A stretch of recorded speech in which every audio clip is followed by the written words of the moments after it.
And our relationship wasn't just government to government, it was brother to brother.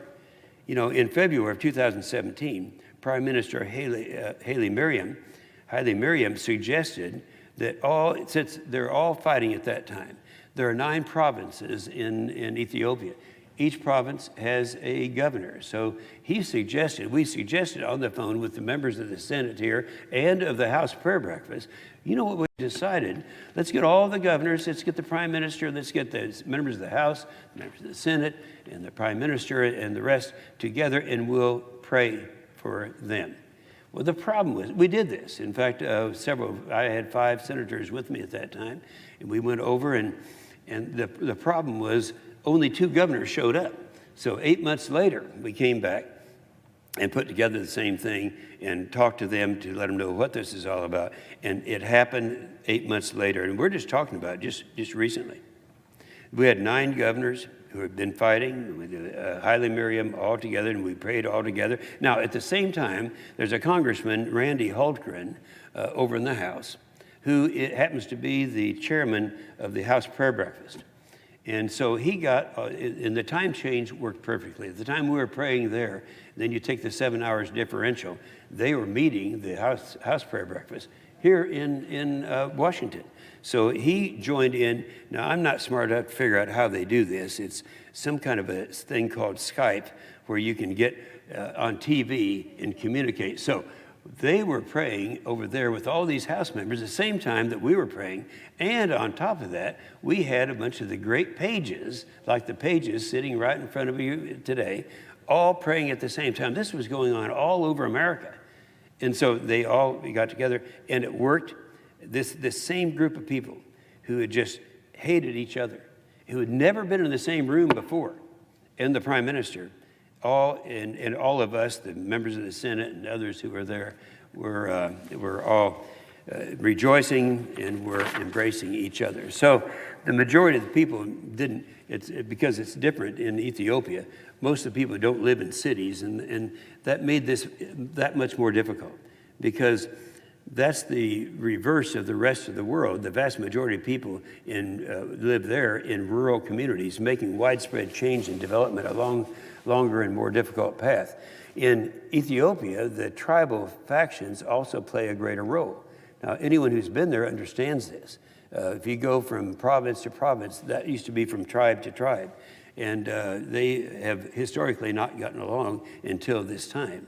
And so it made it more difficult because of the factions and all of that, but it worked. And we unified them together, and that was unlike anything that's ever happened there. So earlier this month, Ethiopia took another step to showing their commitment to a free and fair democracy by selecting a new prime minister. And who is this? His name was Abiy Ahmed, a doctor, a medical doctor, a doctor. In fact, it's kind of interesting. If you think about his credentials, just listen to this, Mr. President. Abiy received his first degree, a bachelor's degree in computer engineering from the Microlink Information Technology College in Addis. That was in 2001.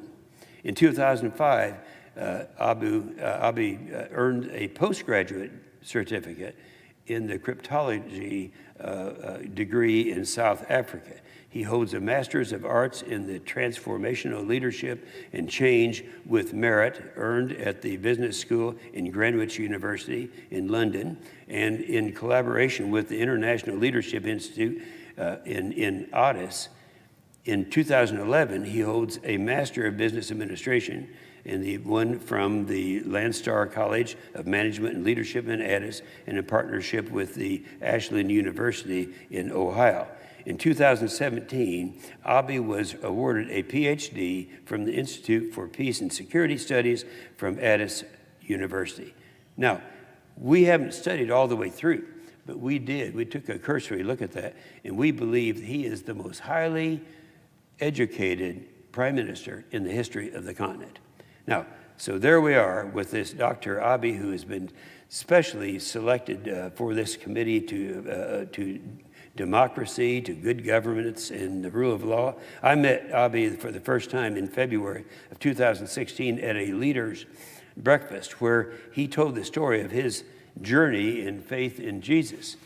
Very, very articulate, something that no one would forget about. We met again a year later where we prayed and talked about how to unify the country in peace, not conflict.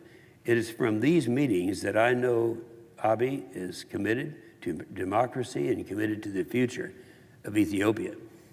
He's showing that with his actions as well. Last week, he specifically sought to engage the opposition party and its leaders. He said, and this is a quote, he said, "We want to work hand in hand with you. What we say and do must match." And since his inauguration, he's also restored the internet service all across the country, and he's released 11 high-profile dissidents. And this is what we need to be encouraging, not delegitimizing as his authority with a heavy-handed resolution. After his first week in office, this giant, this first week in office, they passed this resolution, this hateful resolution over in the House. He is also the youngest head of state in all of Africa.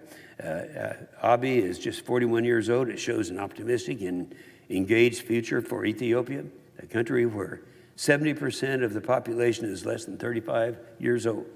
He deserves a chance to enact the democratic reforms he called for during his inaugural address before getting slapped with a condemnation of his government by the House of Representatives resolution. And they have quite an opportunity. Ethiopia is a key friend. And Prime Minister Abiy, just keep in mind, here's a guy who's the highest educated prime minister, we think, in the entire history of the entire continent of Africa. And he deserves a chance for a strong start. And are you listening? I ask my brother, Prime Minister Abiy, America is with you. America is with you.